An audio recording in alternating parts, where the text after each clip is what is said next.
2019 definitely just happened, and with all 2019's large corporations release virtual playthings to placate the masses. And so, as it is tradition, and by that I mean I've made one of these videos before and at a radically different style, let's see which were good at it and which threaten to wake us from our cozy ignorant slumber and potentially rouse us into facing the world's problems. Nuclear weapons still a thing? Also, these are only the games I actually played, so sorry BioWare, you didn't fool me!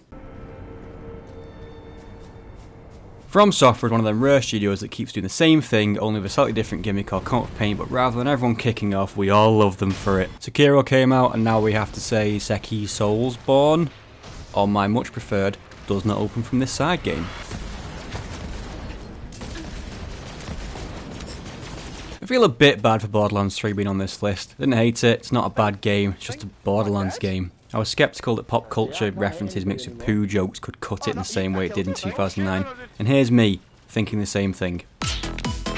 Every game in its grand fella was getting in the Battle Royale thing, but it turns out it isn't all that bad because even Tetris did. Compared to Tetris that's free to play is like the kind of passion project people who glare out of drawn curtains at kids playing on the street have. That's why I like it. They look pretty broken to me, Cope, but hey, whatever you say. Post-apocalyptic open-world games are like platformers in the 90s, in that there's a lot of them and a lot of bad. So if you're going to make one, you're going to have to make it good. Doubly so if you spent 3 years being one of the headline trailers in a Sony E3 press conference. Days Gone was not. It was just a bellend on a bike who moaned more than old people moan about how much young people moan about everything. And its colour palette was various shades of shit. Isn't it weird when a game comes out and everyone seems to think it's alright? Just a simple idea, well executed with a mildly amusing name. Right up until your auntie starts sending gifs of angry geese and how it's her on a Monday, and then mass appeal isn't so appealing, is it? I was 5 back then and didn't really get much. See Borderlands 3 in that I didn't hate or think this game was bad per se, and see Days Gone in that it's another post-apocalyptic lark. They even kind of half went into an open world side just so they could play with all the rest of the mediocrity. You know, you have these dream projects in your head and they never ever happen, but then they do happen, and it's called Total War 3 Kingdom, and it's really really good and everyone has a nice time.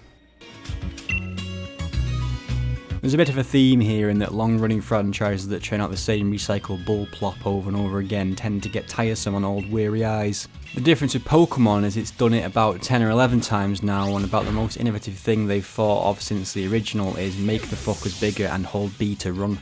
By the time you're forgetting your own age, you're past the point of caring. I like it, alright? I like running around as a sexy anime teacher in inverted commas and mindlessly helping all of the sexy anime students in the same upside down commas with the everyday bollocks so everyone can be better at killing faceless enemies. Also, Hilda's pretty good, right? She's pretty great. I like Hilda. Wow, hold up! What's with the blubbering?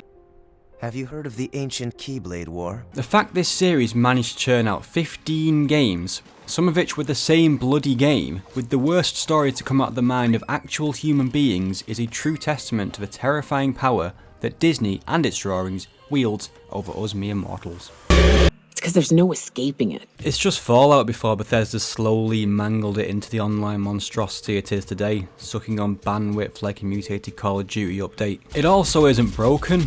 See Bethesda, all you have to do is release a normal Fallout game, but not broken. Very easy, and probably doesn't require the back-breaking work of thousands of underpaid developers to do it.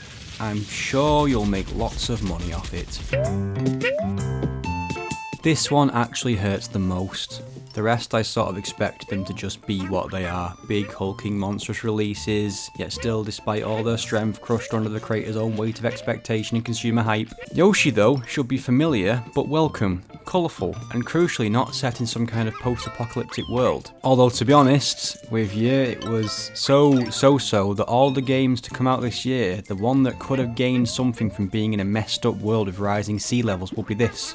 I am certain that if Yoshi's Globally Warmed World came out this year, it would definitely have been a hit. This was quite a big surprise actually. Never got the Dragon Quest series and the first builders just felt a bit flat, but I got well and truly hooked by this little gem. It struck a nice balance between creative freedom and direction, slowly opening more and more to you and giving you blueprints to show just what you can create if you put your mind to it. Which is nice for those of us who keep starting Minecraft worlds full of wonder, immediately building a small rectangle out of shite, then hiding in it so the zombies don't get us before turning it off for another 5 years, when we'll inevitably spend another 30 quid to have it beamed directly into our brains through Virgin Broadband to do the same again, because I've got all the creativity of a sad spoon.